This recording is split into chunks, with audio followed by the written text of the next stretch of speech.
print off pictures of our instrumentation, if you guys were kind of curious.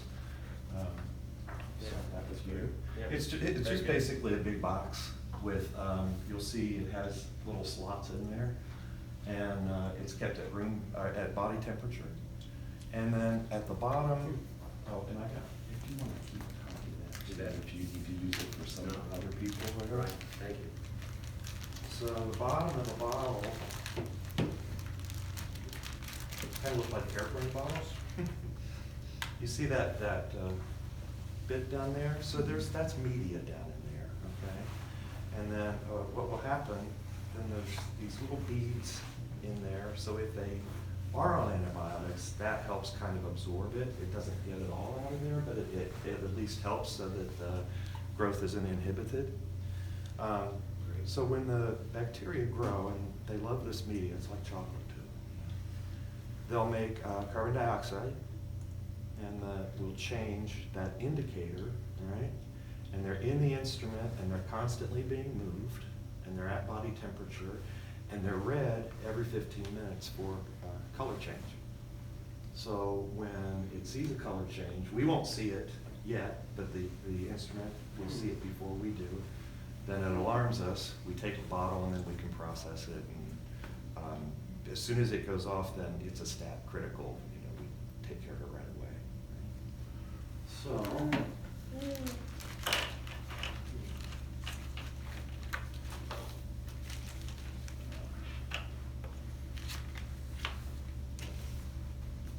try to keep everything in there. You'll need an extra one of these because what you're going to want to do is flip these tabs off. And then take your alcohol prep and just kind of prep the top a little bit. Don't use the iodine or the betadine on the rubber septum. It'll break it down. So then, obviously you'll obviously have gloves on. You'll palpate with the alcohol prep just like you would any other type of blood draw. Then you'll take this big swab, and this will be kind of messy. And if you need to undo your tourniquet while you're prepping, that way the patient's arm isn't going purple. You want to start in the middle.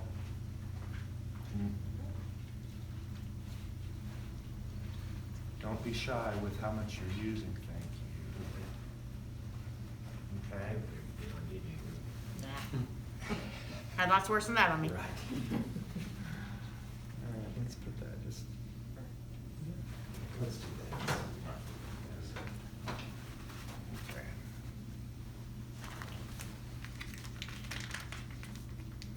Then you've got this little ChloraPrep, it's chloramphenicol sponge. So there's this little glass ampule in there.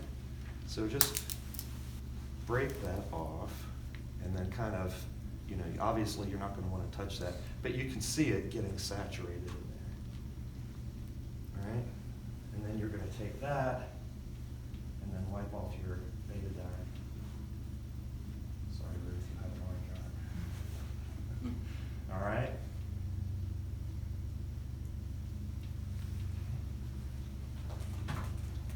Then you're going to want to let that air dry, right, as much as possible. And this is when, now that it's prepped, obviously, you're not going to want to palpate again. So, if you're starting an IV, go ahead and start your IV, and then just pull out. Ideally, each bottle should have 8 to 10 mLs. 3 or 4 will do it for us. If you can only get one, well, then just give us one. We'll do the best we can with what we get.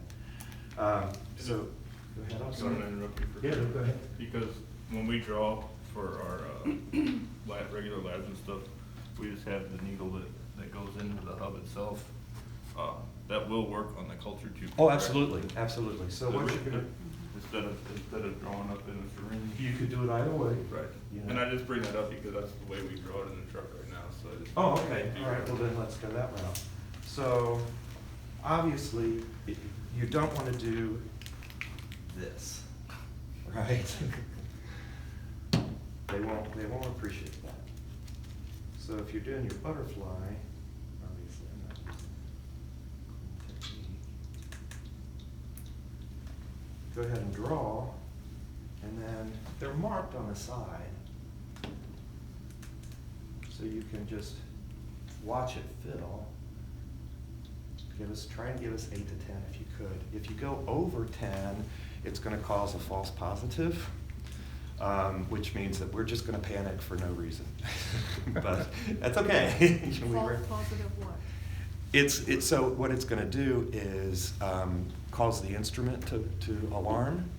But it's not gonna grow something. No, it's not gonna grow It's not anything. there. It's gonna be a false alarm to us. Okay. Yeah, and we won't call you until we have Okay. some information on that. Something. So is it easy to go over 10, like with the vacuum? Yeah. Okay. Yeah, you can, so, if you do, it's no big deal, but, Are they marked on the bottle? yeah, here, you could pass that around. Yeah, they're marked on the side. And like I say, if you can only get one, start with the blue one for me. So 10 from where the fluid is already in there? Yeah, if you can.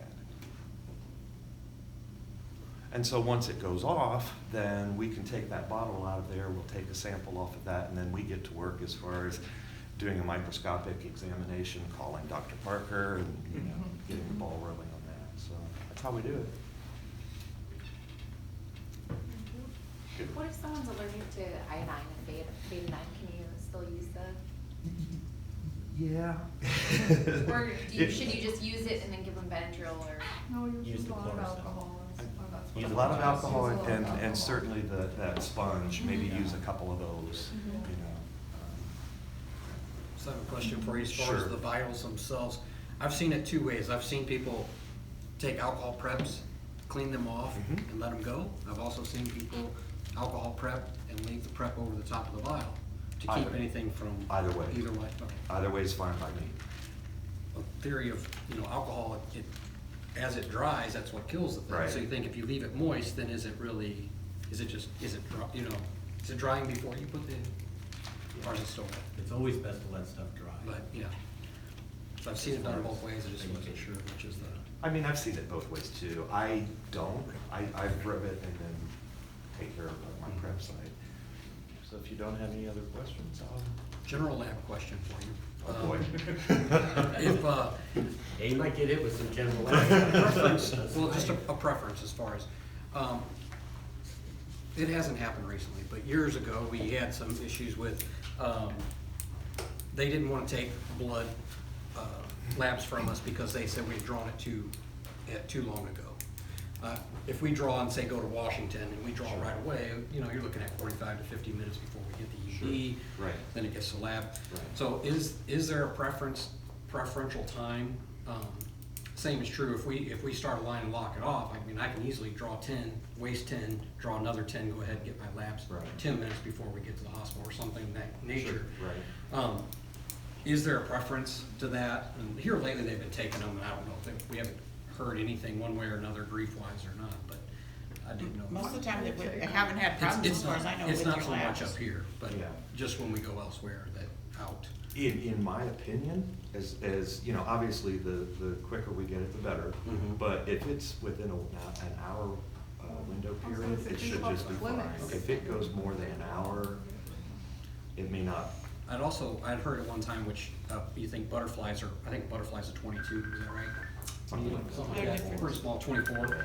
See, I always heard you wanted a larger bore needle because that can destroy the red blood cells and mess up on counts and things like that. Again, with, if you vigorously shake the tubes, we're not shaking the tubes, but Right. just going down the road and then bouncing Sure, and things like right. that can destroy, unlike red blood counts and stuff like that. Was another thing I was wondering if that's are we better off to use a larger bore needle if we can? If you can. And again, like minimize the Yeah, if you can. tossling them, jostling them.